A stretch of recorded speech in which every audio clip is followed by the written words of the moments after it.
In Speech 4, I will be improving the following aspects of Speech 3. The speed of my speech. I will slow down my speaking and project my voice.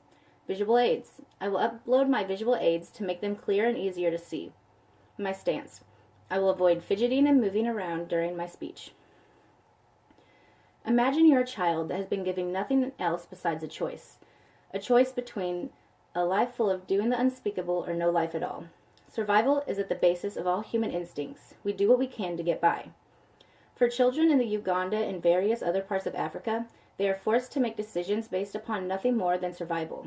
I've been trying to help these children in any way that I can since 2012 when I watched a video called Kony 2012 that took YouTube by storm.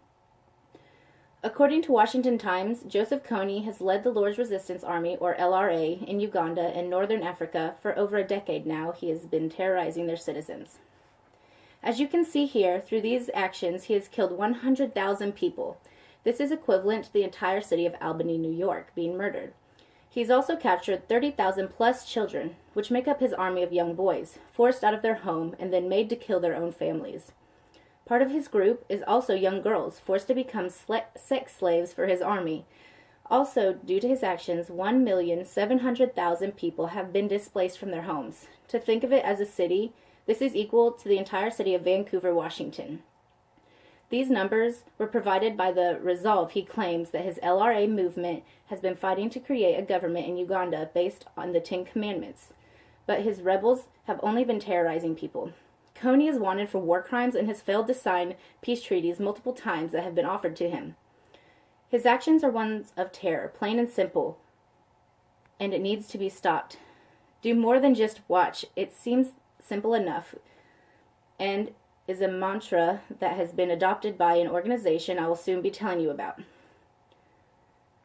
that has taken the initiative to stop the atrocities taking place in Uganda. As Edmund Burke once said, "The only thing that's necessary for the triumph of evil is for good men to do nothing." This quote could not be more relevant to the events that have been unfolding in Africa. It is our job as human race to ensure that everyone is given a fair chance at life. The children being affected by the horrors taking place did not ask to be born there or to be given such a difficult hand in life. The situation will never be remedied if we continue to stand idly by, because men like Joseph Kony are relentless in their pursuits for power. And if we do not take a stand now against him, soon another person will come and be even more destructive than Kony. The solution is simple and has already been said once before. Do more than just watch. The group I said I would mention is Invisible Children, and this is the motto that they go by. Their website, InvisibleChildren.com, states that the money they raise is used in part to produce awareness films and to provide humanitarian aid to northern Uganda. To make it easier to contribute to their cause, they have created this website. All you have to do now is donate a little money, and with everyone's contributions, no matter how small, together we can make significant improvements for these children. According to BBC News, in 2010, President Barack Obama signed the Lord's Resistance Army Disarmament and Northern Uganda Recovery Act. This was made possible by Invisible Children, who was one of the advocates for the bill and assisted in its passing. The president told the people in attendance that we have seen your reporting websites, blogs, and video postcards you have made the plight of the children visible to all of us. If getting the attention of the president isn't proof enough that sticking with a plan of action and going after something you believe strongly in isn't enough, then nothing is. Imagine an Africa that's not ravaged and war-torn.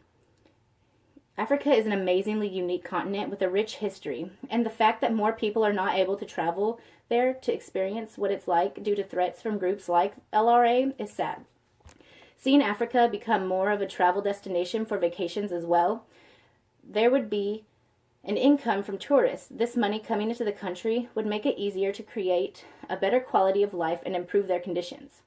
You can go to www.invisiblechildren.com and scroll to the bottom where you are able to donate to help the children of Uganda. Even if you have no money to spare, there are other ways you can help their cause. They have the option to become an Invisible Children citizen, where you promise to become a part of an activist network committed to stopping LRA violence through political advocacy. Do more than just watch. Help the children of Uganda today.